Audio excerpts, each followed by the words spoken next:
Hi, ഞാൻ അപ്സ കേരജി. നിങ്ങൾ എൻ്റെ ലാസ്റ്റ് വീഡിയോ കണ്ടിട്ടുണ്ടായിരിക്കും. അങ്ങനെ ലൈഫിൽ ഒരു തവണയെങ്കിലും എക്സ്പീരിയൻസ് ചെയ്തിട്ടുള്ള പെൺകുട്ടികൾക്ക് മാത്രമേ അത് റിലേറ്റ് ചെയ്യാൻ പറ്റത്തുള്ളൂ. ഇവൻ പറയുന്നത് വിശ്വസിക്കരുത്. ഇവൻ ഭക്ഷണം കഴിക്കാനും കള്ളം പറയാനും മാത്രമാണ് വാ തുറക്കുന്നത്. ഞാൻ എൻ്റെ ലൈഫിൽ നടന്നൊരു റിയൽ ഇൻസിഡന്റ് വീഡിയോ ആയിട്ട് കാണിച്ചു. അതിന്റെ കമന്റ്സിൽ ഫുള്ള് ഞാൻ റീച്ചിന് വേണ്ടിയിട്ടാ, ഞാൻ ഫോളോവേഴ്സിനെ കൂട്ടാൻ വേണ്ടിയിട്ടാന്നൊക്കെ പറഞ്ഞ് കുറേ കമന്റ്സ്. ഒരു കാര്യം അറിയാത്ത റിയാക്ഷൻ വീഡിയോ ചെയ്ത കുറെ പേരുണ്ടല്ലോ, അവരെന്നോട് ഒരു തവണയെങ്കിലും ആ വീഡിയോയിൽ എന്തെങ്കിലും സത്യം ഉണ്ടോ എന്ന് ചോദിച്ചു. നിന്റെ സ്വഭാവം എനിക്ക് തീരെ പിടിക്കുന്നില്ല. ഇല്ല, ചോദിക്കത്തില്ല. എന്താ, അവർക്ക് കണ്ടന്റ് വേണം.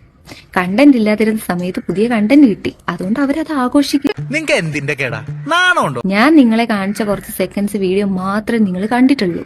ഞാൻ അയാൾക്ക് അവിടെ വെച്ച് കൊടുക്കേണ്ട റിപ്ലൈ കൊടുത്തിട്ടുണ്ട്. ഈ വീഡിയോ കണ്ടിട്ട് നിങ്ങൾ എന്നെ ജഡ്ജ് ചെയ്യാൻ വരണ്ട. വേറെ കുറെ പേര് ചോദിക്കുന്നുണ്ട്, അയാൾ മാന്യമായിട്ടാണല്ലോ ഇരിക്കുന്നത്, അയാൾ ഒന്നും ചെയ്യുന്നില്ലല്ലോ എന്നൊക്കെ. ഇപ്പൊ എനിക്ക് തോന്നുന്നുണ്ട് അയാൾ പിന്നെ മാന്യനായിരുന്നു. ഇപ്പോഴെങ്കിലും നിനക്ക് മനസ്സിലായല്ലോ. എന്റെ കമന്റ് സെക്ഷനിലുള്ള കുറെ ആളുകളുണ്ടല്ലോ, അവരാ ഏറ്റവും വലിയ ക്രിമിനൽസ്.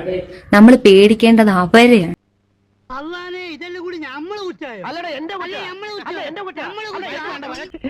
അയ്യോ, പറഞ്ഞോണ്ട് നേരം പോയി അറിഞ്ഞില്ല. ഞാൻ പോട്ടാ.